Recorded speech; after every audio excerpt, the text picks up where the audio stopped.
I read The Alchemist by Paulo Coelho, and if your initial thought was, Alfie, that's an odd choice for you, that doesn't seem like the sort of book that you would enjoy, you know me better than I know myself, and I love you for that. Seriously, what was this? Like, I bought this secondhand, not really knowing what it was about, and now that I have finished it, this doesn't count. This isn't a real book. Like, this is a Napoleon Hill self-help claptrap disguised as, like, a Middle Eastern coming-of-age tale. Like, ugh.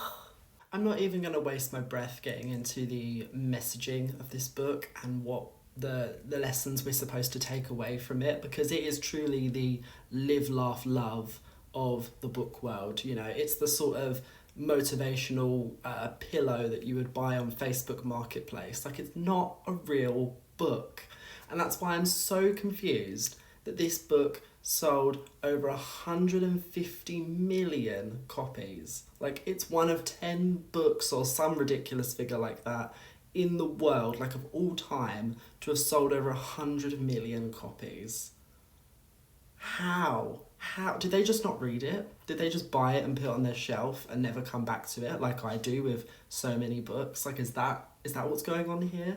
Does Paulo Coelho, does he have like a pyramid scheme where he sends like troops of Avon women to like domestic suburbs preaching about this book? I'm not seeing it. Why are people buying this? You know those messages that you get in like a fortune cookie and you read it and you have a little giggle and then you sort of roll your eyes and deride it a bit? Imagine that, but now it's just under 200 pages. That is The Alchemist. Like, I can't take this book seriously, and so I am baffled at how much money this book has allegedly made. Of course, I'm looking at this from the perspective of someone who actually enjoys reading books.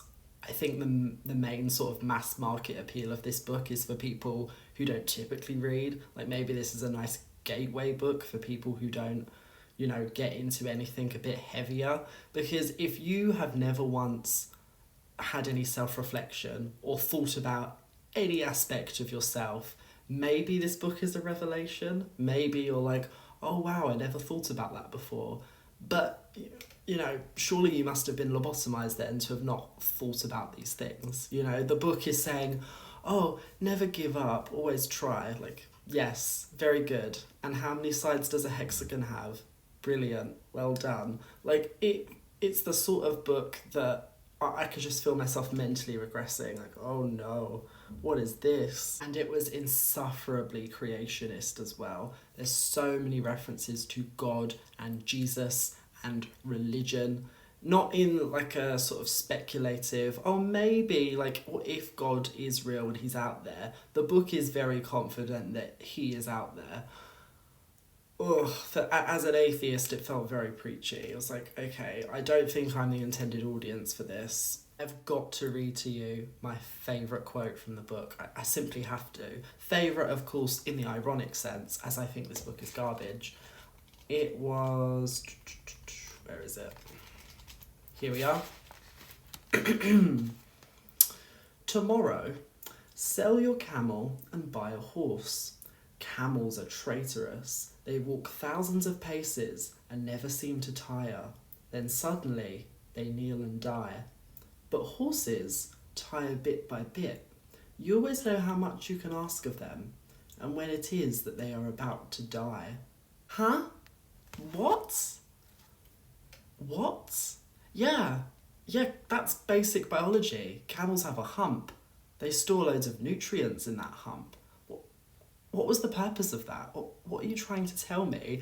Like, does this person think that camels have like a secret mental vendetta against humans? Like, you're just travelling on the camel and it's thinking, I'm about to die, and this human has no idea. They're going to be stranded in the desert. What? Are you a crazy person? Like, what is this?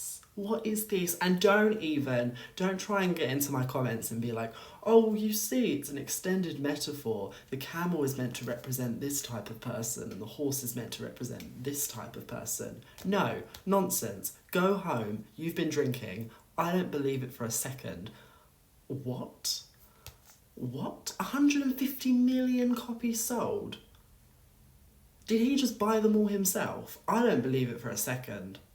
You can say like, oh yeah, but Alfie, you bought a copy. I bought this second hand. This was thrifted. I paid all of £2 for this. And even that was, a stretch. That was too much. No.